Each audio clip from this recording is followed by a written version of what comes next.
Although the Beatles were the most well-known and popular band of the British invasion, there were many other lesser-known bands that had some mild success in the US during the year 1964. For instance, in February, the band Dave Clark 5 became rather well-known. They were constantly compared to the Beatles. They had similar hair, they were a boy band, and they were from Britain. Also, they were constantly called the Beatles with an organ because they had 5 members rather than 4. Their song Glad All Over was their first crossover from England to the US, and we can watch a little bit of that right here.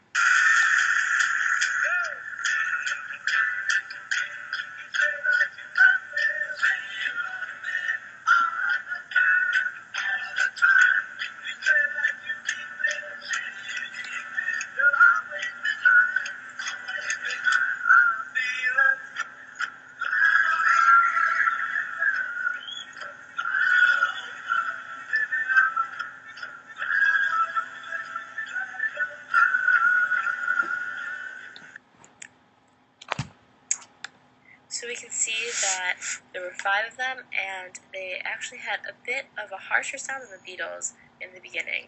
They were more cacophonous, and their lead was the drummer, so they had a lot of drums in their music. In March, the band The Swinging Blue Jeans was another English band that was becoming popular in America. Their song It's Too Late Now was popular in England, and their other hit, Hippie Hippie Shake, was popular in England and the US. And interestingly enough, the Beatles often covered Hippie Hippie Shake while at the Inter Club in Hamburg, Germany.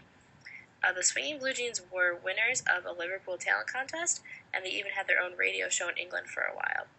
Unfortunately, they failed to fulfill their promise, and they did not live up to their potential. They only had about 2 more US hits and 3 more UK hits before the band kind of fell apart. Also, continuing in 1964, in May, the band Gerry and the Pacemakers, they had a mixture of fast and slow songs. They were popular in England already. In 1963, they had 3 consecutive #1 records. Their song Don't Let the Sun Catch You Crying was the first slow ballad popular in the US from the British invasion. The next band, also popular in May, was the Hollies. They were originally called the Deltas, but renamed themselves after Buddy Holly for the song Just One Look. Let's see. In July of 1964, Cilla Black became another popular artist. Her name was actually Priscilla White, ironically.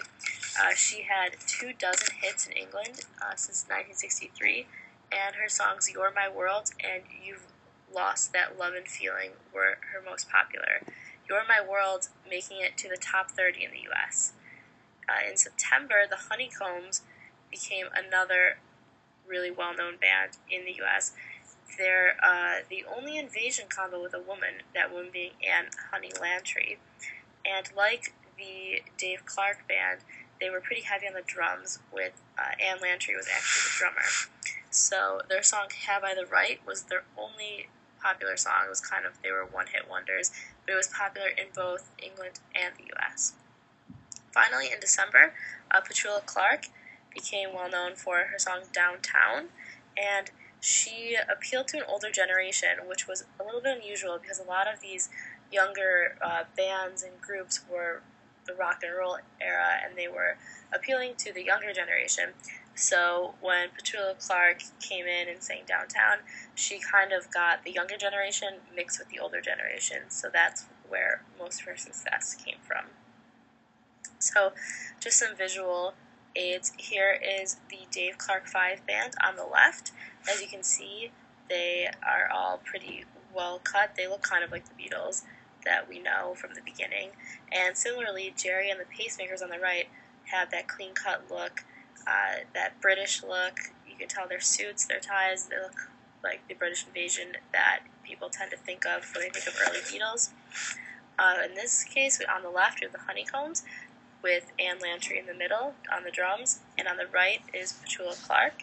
She had that hit Downtown, and this is the record, the album cover for that. The later movement, so later in the year 1964, you can see that there are more women on the charts, and Anne Landry and Petula Clark are just examples of that. So that is why 1964 was a really big year for some lesser known bands of the British invasion.